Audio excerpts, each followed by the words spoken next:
Hello दोस्तों। अब अपन बात करते हैं फिजिकल केमिस्ट्री के एक टॉपिक सरफेस केमिस्ट्री के ऊपर। बहुत छोटा सा टॉपिक है। दो चार टॉपिक से इसके अंदर बस वो पढ़ने हैं। तो पहला अपना टॉपिक है एडजॉर्प्शन। एक होता है एडजॉर्प्शन, एक होता है एब्जॉर्प्शन। एक होता है एडजॉर्प्शन और एक होता है एब्जॉर्प्शन। क्या क्या डिफरेंट है ये अपन देखेंगे कि जो एडजॉर्प्शन होता है वो एक सरफेस फिनोमिना है। मतलब उसके ऊपर जो भी प्रोसेस होगी वो ओनली ऑन सरफेस के ऊपर होगी, इसके अंदर अंदर नहीं होगी, ओनली ऑन सरफेस के ऊपर होगी। जैसे हमारे पास ये कोई एक सॉलिड है, उसकी सतह के ऊपर या तो लिक्विड या कोई गैस एडजॉर्ब होगी, केवल और केवल सतह के ऊपर, अंदर नहीं जाएगी, तो इसको अपन बोलते हैं एडजॉर्प्शन।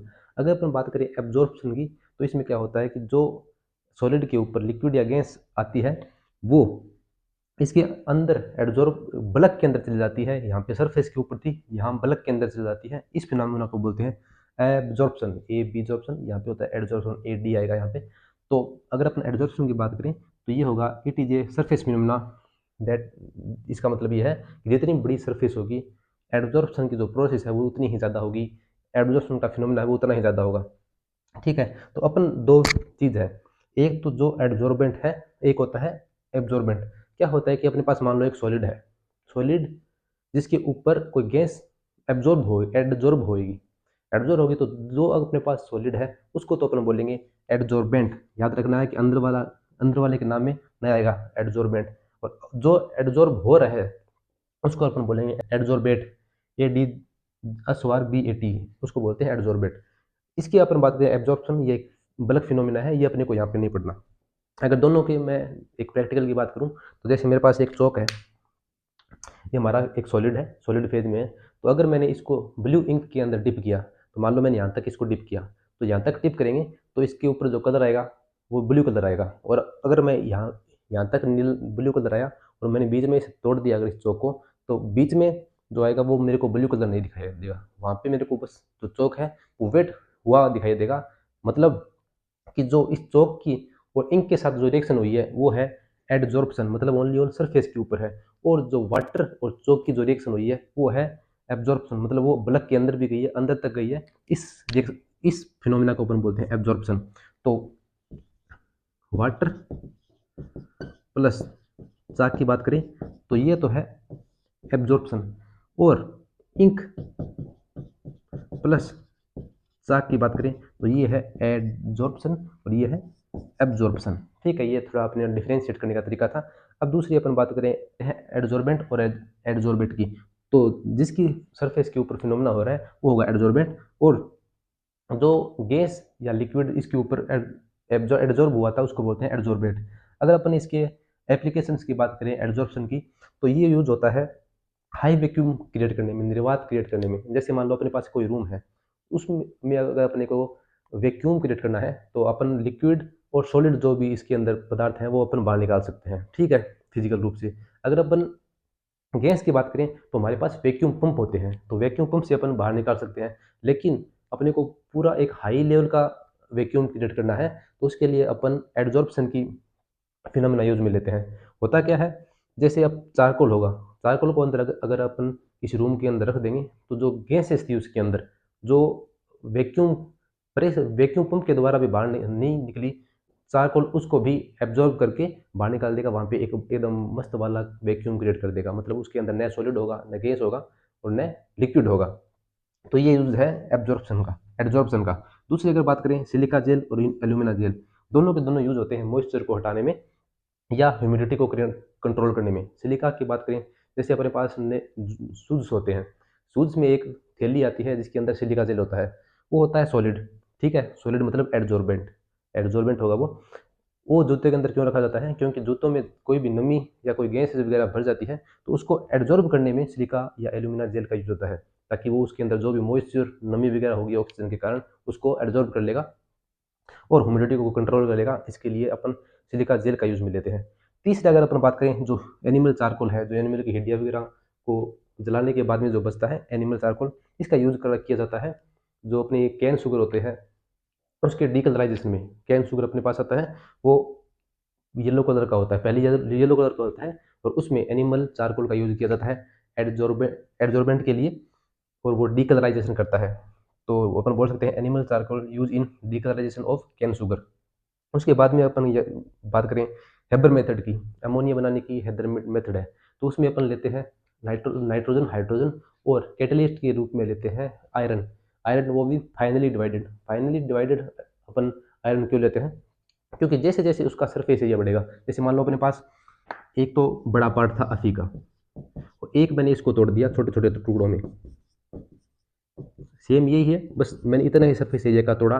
ठीक है, अगर इसकी बात करें तो इसके सरफेस एरिया कितना होगा? ये वाला, ये वाला, ये वाला, ये वाला, आगे और पीछे वाले सरफेस होगी इसकी। अगर इसकी बात करें तो सरफेस ये भी होगी, ये भी होगी, ये भी होगी, ये भी होगी। माना ये और ये तो इसके अंदर भी थी, लेकिन ये और ये इसके अंदर नहीं थी, सरफेस के रूप में नहीं थी, लेकिन यहाँ पे सरफेस के रूप में है। तो इसकी सरफेस बड़ी है, सरफेस बड़ी है तो एड्जॉर्प्शन का जो फिनोमेना है वो भी बढ़ेगा, तो गैस और ज़्यादा इजीली इसके ऊपर एड्जॉर्ब होगी।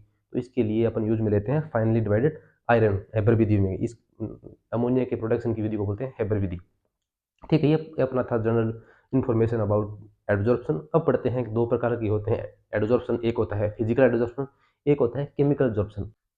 अब दोस्तों अपन एडजॉर्प्शन के दो टाइप्स हैं, उनको पढ़ते हैं। एक होता है फिजिजॉर्प्शन या फिजिकल एडजॉर्प्शन, और दूसरा होता है केमिजॉर्प्शन, जिसको बोलते हैं केमिकल एडजॉर्प्शन।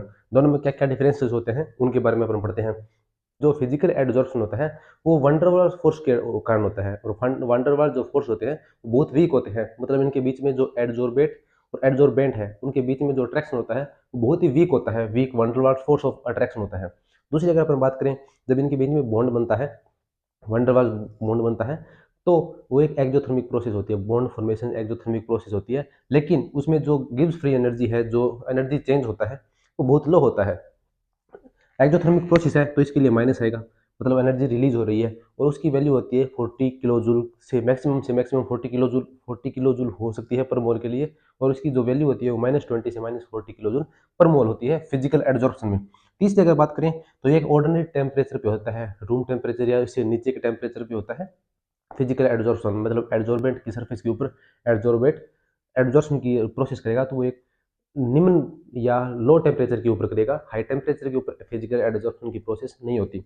दूसरी अगर बात करें तो फिजिकल एडजॉर्प्शन में कोई भी कंपाउंड का फॉर्मेशन नहीं होता, कोई भी केमिकल कंपाउंड का फॉर्मेशन नहीं होता, बस केवल एक अट्रैक्शन होता है, जो कि van der Waals force of attraction होता है, एक वीक अट्रैक्शन होता है। इसके बाद में अगर अपन बात करें तो जो फिजिकल एडजॉर्प्शन है वो एक इंस्टेंटेनियस प्रोसेस है, मतलब हाथों हाथ कुछ टाइम में होने वाली प्रोसेस है। वो अपन बोल सकते हैं कि इसमें ये एक रिवर्सिबल प्रोसेस है। मतलब अगर फिजिकल एड्जॉर्प्शन हो रहा है तो कुछ टेम्परेचर बढ़ाने पर वापस अपने को जो रिएक्टेंट थी वापस अपन प्राप्त कर सकते हैं। मतलब जो फिजिकल एड्जॉर्प्शन है वो एक रिवर्सिबल प्रोसेस है, और जो इक्विलिब्रियम है वो बहुत तेजी से इंस्टेनियस क्विकली फाउंड हो जाता है अपने को फिजिकल एड्जॉर्प्शन में। इसके बाद में अगर बात करें तो इसके लिए जो एक्टिवेशन एनर्जी का बैरियर होता है वो बहुत लो होता है। एक्टिवेशन एनर्जी के लिए बहुत ज़्यादा एनर्जी की जरूरत नहीं चाहिए होती, कोई सिग्निफिकेंट अमाउंट एनर्जी की जरूरत नहीं होती। तो इसलिए अपन बोल सकते हैं कि फिजिकल एड्जॉर्प्शन में जो एक्टिवेशन एनर्जी होती है वो इनसिग्निफिकेंट होती है, सिग्निफिकेंट नहीं होती। इसके बाद में अगर अपन बात करें इसकी नेचर की, तो ये नेचर में स्पेसिफिक नहीं होता। ये नहीं है कि फिजिकल एड्जॉर्प्शन होने के लिए एडजॉर्बेंट ये होगा और एडजॉर्बेंट ये होगा तभी ये प्रोसेस होगी, नहीं, सभी प्रोसेस हो सकती है जिसमें जिसमें वंडरवल फोर्स ऑफ अट्रैक्शन हो। तो एडजॉर्बेंट और एडजॉर्बेंट के बीच में जो वीक अट्रैक्शन है उसके कारण भी फिजिकल एडजॉर्प्शन हो सकता है।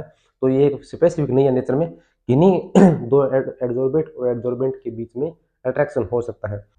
मतलब अपन बोल सकते हैं कि कुछ एक्सटेंट तक, कुछ मात्रा में जो गैसेस हैं, जो एडजॉर्बेंट हैं, वो सॉलिड की सरफेस, मतलब एडजॉर्बेंट की सरफेस के ऊपर एडजॉर्ब हो सकती है कुछ मात्रा में, 10%, 15%, इस प्रकार से।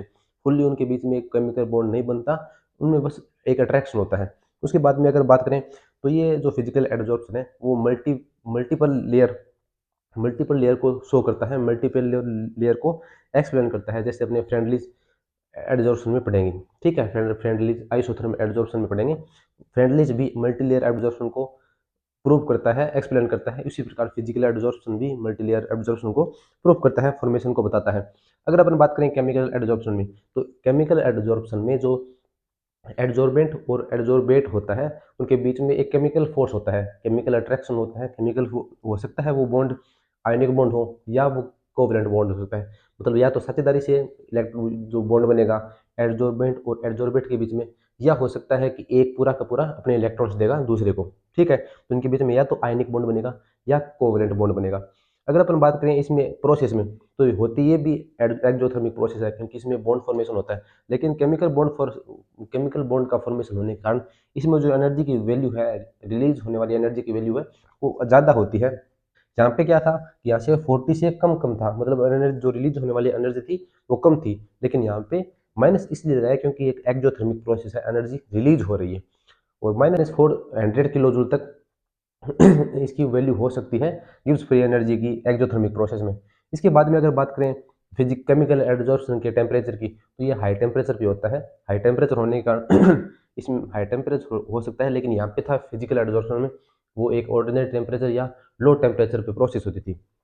अगर अपन बात करें तो केमिकल एडजॉर्प्शन में, तो इसमें एक कंपाउंड का फॉर्मेशन होता है। कंपाउंड का फॉर्मेशन होने का मतलब ये है कि एक स्पेसिफिक एडजॉर्बेंट ही एक स्पेसिफिक एडजॉर्बेंट के ऊपर एडजॉर्प्शन की प्रोसेस करेगा। ठीक है, हर कोई एडजॉर्बेंट हर किसी एडजॉर्बेंट के साथ में प्रोसेस नहीं करेगा, कोई रिएक्शन नहीं करेगा। तो अपन बोल सकते हैं कि इसमें रिएक्शन तभी होगी, केमिकल एडजॉर्प्शन तभी होगा जब वहाँ पे कंपाउंड के फॉर्मेशन की कोई ना कोई प्रोबेबिलिटी हो, कोई पॉसिबिलिटी हो। तो अपन बोल सकते हैं कि surface compound are take place, इस प्रोसेस के अंदर कंपाउंड का फॉर्मेशन होगा। इसके बाद में बात करें कि केमिकल एडजॉर्प्शन है वो स्लो भी हो सकता है, वो रैपिड भी हो सकता है, वो एडजॉर्बेंट की नेचर के ऊपर डिपेंड करता है। लेकिन अगर फिजिकल एडजॉर्प्शन की बात करें तो वो क्विकली होता है, थोड़े एक्सटेंट पे हो लेकिन होता क्विकली है, इंस्टेनियस होता है, हाथों हाथ होता है। इसके बाद में अगर बात करें तो ये एक इरिवर्सिबल प्रोसेस है। फिजिकल एडजॉर्प्शन रिवर्सिबल प्रोसेस थी, बैकवर्ड और फॉरवर्ड दोनों डायरेक्शन में हो सकती थी। लेकिन जो केमिकल एडजॉर्प्शन है उसमें केवल और केवल एक डायरेक्शन में होगी, फॉरवर्ड डायरेक्शन में। और इस प्रोसेस को अपन बोलते हैं इरिवर्सिबल प्रोसेस, रिवर्स नहीं होगी वापस, तो इसको इरिवर्सिबल प्रोसेस बोलते हैं। मतलब इसमें प्रोडक्ट का फॉर्मेशन होने के बाद में रिएक्टेंट दोबारा फाउंड नहीं हो सकता, दोबारा नहीं बनाया जा सकता केमिकल एडजॉर्प्शन में। इसके बाद में अगर बात करें तो इसमें एक्टिवेशन एनर्जी, रिएक्टेंट से प्रोडक्ट बनने के लिए जो एक्टिवेशन एनर्जी चाहिए उसकी मात्रा सिग्निफिकेंट होती है, काफ़ी मात्रा में इसकी एनर्जी चाहिए। तो अपन बोल सकते हैं कि require significant activation energy, activation energy की मात्रा काफ़ी चाहिए। इसके बाद में बात करें तो जो केमिकल एडजॉर्प्शन होता है वो एक स्पेसिफिक होता है नेचर में, मतलब वो एडजॉर्बेंट और एडजॉर्बेंट की नेचर है उसके ऊपर डिपेंड करता है। वो केमिकल एडजॉर्प्शन तभी होगा जब उनके बीच में कंपाउंड के फॉर्मेशन की, प्रोडक्ट फॉर्मेशन की कोई ना कोई प्रोबेबिलिटी हो, तभी बनता है। तो अपन बोल सकते हैं specific in nature, adsorption is possible only when the possibility of compound formation, तभी बनेगा जब प्रोडक्ट के फॉर्मेशन की पॉसिबिलिटी हो। फिजिकल एडजॉर्प्शन की अगर बात करें तो जैसे अपने पास सिलिका जेल होती है, अपने शूज में होती है, तो सभी के सभी जो एयर है वो सभी उनको कुछ ना कुछ एक्सटेंट तक एब्जॉर्ब कर लेती है। इसके अलावा जो एक्टिवेटेड चारकोल होता है वो सभी गैसेस को अपने ऊपर एब्जॉर्बेट कर लेता है। लेकिन केमिकल प्रोसेस की अगर बात करें तो इसमें कुछ स्पेसिफिक ही होते हैं। जैसे निकल की प्रेजेंस में H2 है, हाइड्रोजन गैस है, वो एब्जॉर्ब हो जाती है। हाइड्रोजन गैस प्लेडियम की प्रेजेंस में एड्जॉर्ब हो जाती है। ठीक है, तो ये एक केमिकल जो एड्जॉर्प्शन है वो एक स्पेसिफिक नेचर का होता है। और ये मोनोमोलिकुलर लेयर को बताता है, मल्टी लेयर मॉलिक्यूल फॉर्मेशन के ऊपर हम नहीं बताता। क्यों? क्योंकि इनके बीच में जो फोर्स होता है वो बहुत ज़्यादा हाई लेवल का होता है, अट्रैक्शन फोर्स बहुत ज़्यादा होता है। तो जो मॉलिक्यूल्स है वो अपने आप को इस प्रकार से सेटल कर लेते हैं एक ही लेयर के अंदर। तो ये एक मोनोमोलिकुलर लेयर एक्सप्लेन शो करता है जो केमिकल एडजॉर्प्शन है। ये था अपना एडजॉर्प्शन का टॉपिक, फिजिकल केमिस्ट्री के सरफेस केमिस्ट्री चैप्टर का।